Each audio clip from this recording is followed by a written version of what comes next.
c'est les secteurs productifs diaspora bi comment faire pour ñu ñëw PME PMI nga wax ni le secrétaire d'État présenté na temps yii le plan de développement des PME PMI xam naa ni loolu ci jotaay yu mel ni dina xaw a jafe ñu développer yëpp bu baax a baax mais ci fan yi di ñëw y aura une grande offensive boo xam ne dinañ ñëw présenter leen des choses très concrètes su dee nag ci biir parti bi am na lu ma fi taxawal loo xam ne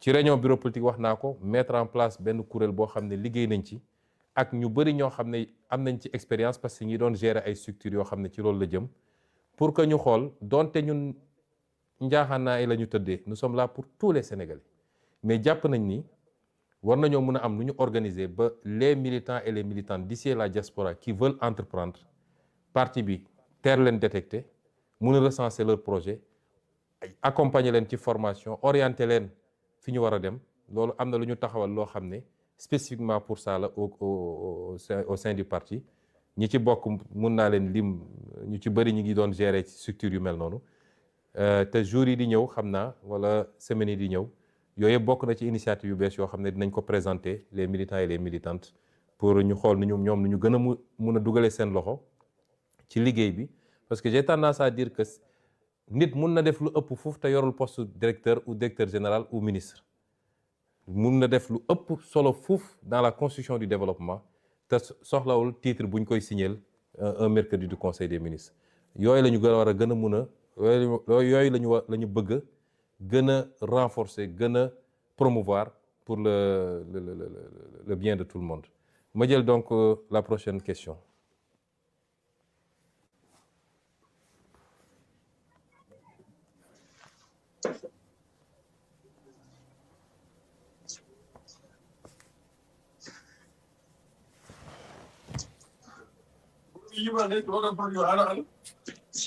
Hello?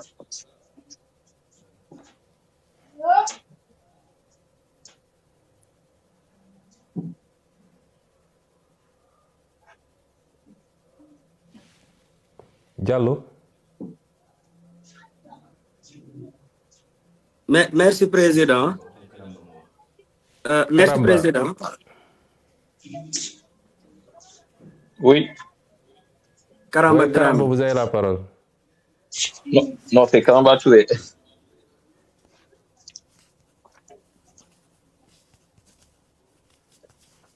Vous m'entendez? Oui, très bien. Oui. Bonsoir, Monsieur le Président. Bonsoir. Tout d'abord, je vous transmets la salutation de Sidiou. Je m'appelle Karamba Touré, membre de la cellule de communication au niveau du département de Sidiou. Alors, en tout cas, j'avais une question ici qui est déjà posée par, en tout cas, un intervenant. C'était concernant la vente des cartes de membres. Est-ce que maintenant, sinon, si vous me permettez, j'ai une autre question que je peux remplacer par la première question que j'avais. Allez-y, Karamba. Ok, merci, Monsieur le Président. Maintenant, Monsieur le Président, l'existence de la coalition Diomaye Président ne serait-il pas, en tout cas, une jurisprudence préjudiciable du parti? Que faut-il faire pour ramener la sérénité au sein du parti? Parce qu'actuellement, dans toutes les régions, dans toutes les localités, ce débat revient à chaque fois. Il y a conflit au niveau du sommet, il y a conflit au niveau du sommet. Est-ce que maintenant, aujourd'hui, le PASTEF, en tant que la première force politique au niveau national, est-ce que cette confrontation avec la coalition Diomaye Président ne serait pas, en tout cas, une difficulté aux séances à venir? Merci, Karamba. Je crois que j'ai suffisamment répondu à cette question.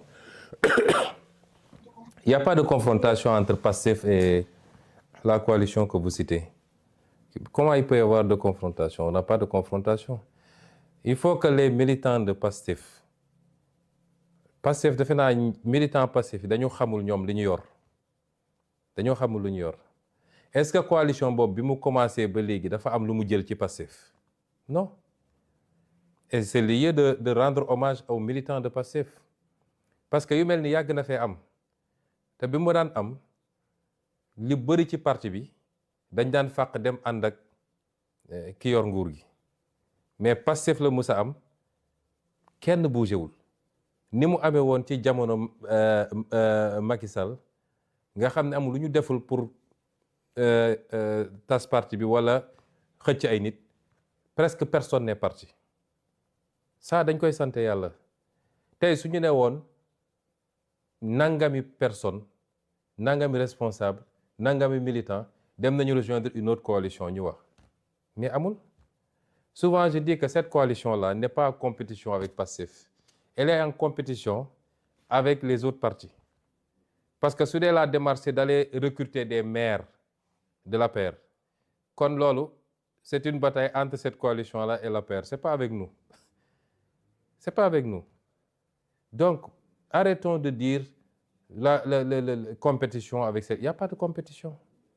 Pastef est Pastef, il est resté intact et mieux encore li ma gëm mooy cette affaire là dafa yokkaat sax Pastef parce que Pastef commencé woon nañu di débat bi yëpp c'était ay nomination yi poste defaluñ ma lii nangam. Le problème de Pastef c'est que c'est un parti de défi. Pastef balaa muy yëngatu rek nga défier ko et quand le Pastef n'a pas de défi il crée des défis à son sein ñu commencé di andi histoire entre ñoom. Il faut toujours qu'il y ait un défi externe pour que Pastef te batte. Cette affaire-là, c'est même une aubaine pour Pastef. Quand je veux qu'on arrête de dire oui, la coalition X, Y. Mais am na parti yu fi nekk ëpp doole, ëpp ancrage, ëpp militant. Te vous ne parlez pas de ces partis-là. Et on continue à dire la coalition X, Y. Je veux plus que les militants de Pastef parlent de cette coalition. Les militants de Pastef n'ont qu'à se concentrer sur Pastef si li ñuy liggéey ak li nga xam ne opposition la parce que cette coalition ba léegi woowul boppam opposition c'est une coalition qui dit être de la mouvance. Où est le problème? Donc si cette coalition doit aller chercher dans les prairies des autres, peut-être même que c'est bien parce qu'ils vont se neutraliser entre eux et ça nous rend encore plus fort. Si elle continue à exister. Donc, parce que dans tous les cas, Pastef continuera à exister. Il continuera à être encore plus fort. Donc, ce que je demande aux militants, dañuy gis kenn, mais regardez ceux qui sont dans cette coalition-là. Kan moo ci mën a gagner benn cabine téléphonique? Donc, pourquoi vous perdez votre temps avec cette coalition? Concentrez-vous sur l'essentiel, mettons-nous au travail. Bu leen attaquer coalition ba. Bu leen déglu, mettez-vous en ordre de bataille. L'ordre de bataille pour Pastef mooy aller à la rencontre des Sénégalais. Continuer à massifier le parti, discuter avec les Sénégalais sur ce qu'on est en train de faire. C'est ça l'ordre de bataille. Je ne veux même plus qu'on soit là à dire la coalition de X ou de Y. Ça, c'est pas l'ADN de Pastef. Je prends... Il reste une question. Ah, une, ok.